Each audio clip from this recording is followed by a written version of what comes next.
So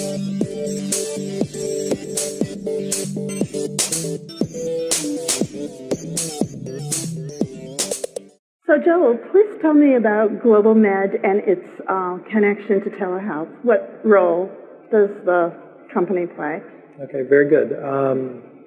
GlobalMed is a company that is really at the forefront of what we call the new generation of healthcare delivery. Mm-hmm. We see technology being so important in the delivery of care, no matter where the patient is and no matter where the doctor is. Mm-hmm.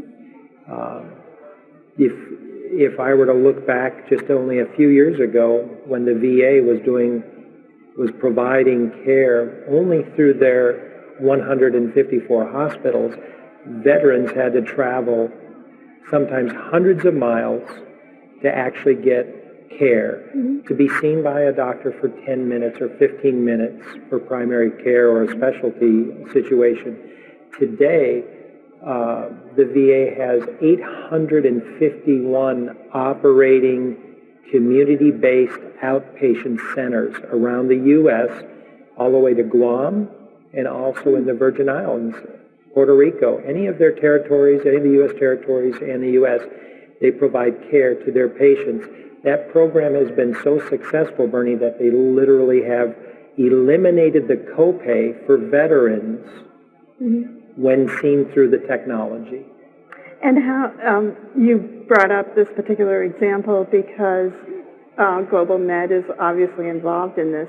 Yes, the GlobalMed technology is the base platform and the base systems that allow for this to happen in the C-Box and to the hospitals and to their specialists. But outside the VA, many different organizations, household names in healthcare, utilize GlobalMed technology for stroke, for primary care.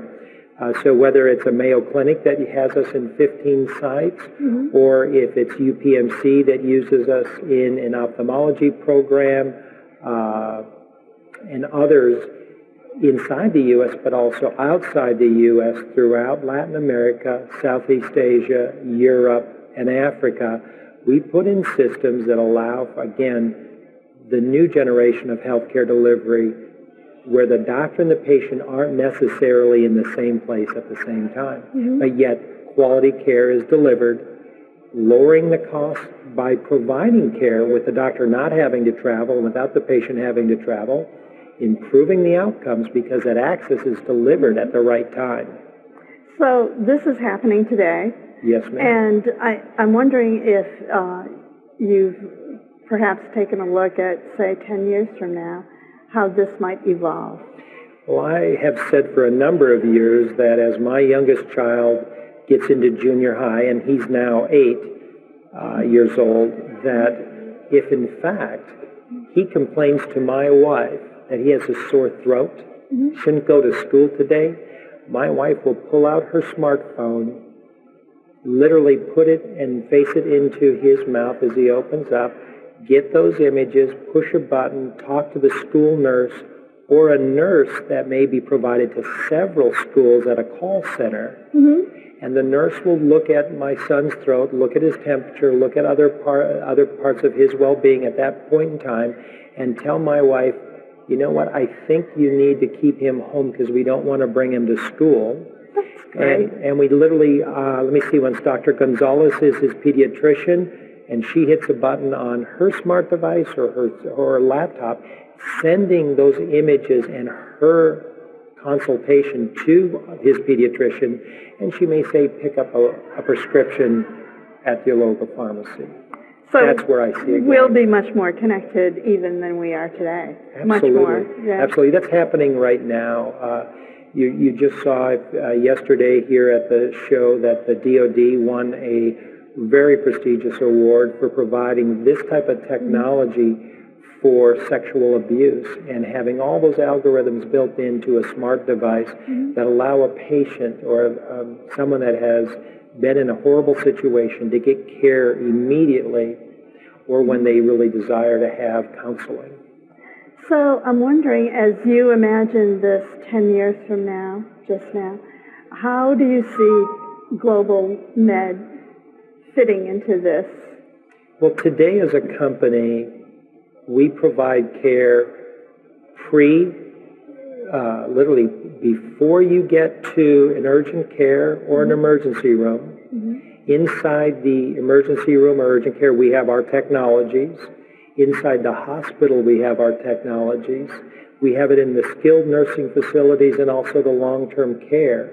Well, the one area that we really are bringing together to bring the full continuum of care together is the home side when you go home after the hospital, to keep you out of going back to the hospital, to really keep the healthcare professionals informed to your well-being as you are maybe recovering, or maybe you have a chronic side issue. And so we really are looking to provide the complete continuum of care. And I think in the next 5-10 years, you will see us, GlobalMed, being literally a very big part of the healthcare delivery system. Well, another thing that we talked about a little bit earlier was, as its name implies, GlobalMed. You were discussing that healthcare is global. So could you talk a little bit about that? Sure. Part of what we, from our very beginning, our company is 12 years old. We have little over 110 people. Our goal is to help and create that connectivity from the person that needs care and the person that can give that care. And we do it on a global basis. The company's name is GlobalMed because we literally provide care, and we don't provide care, we provide the delivery systems globally. So whether you are part of the VA, or you are part of Mayo, or you're part of an oil company, an oil rig in the middle of the Adriatic Sea, or it really doesn't matter, in the oil fields of Bangladesh, in the mining of Peru, literally anywhere where there is a need for health care, we provide solutions.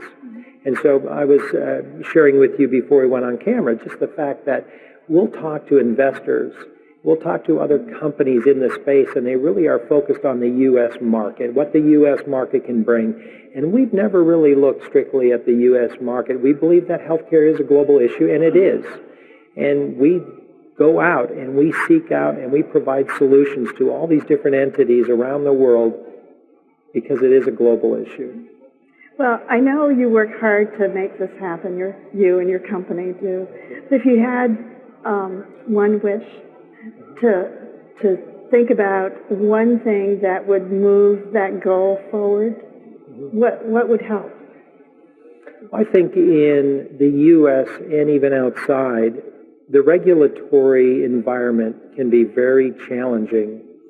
I was recently talking to one of the largest companies in the space that has a very robust regulatory department. They have to. They're a $1 billion provider of technologies to healthcare.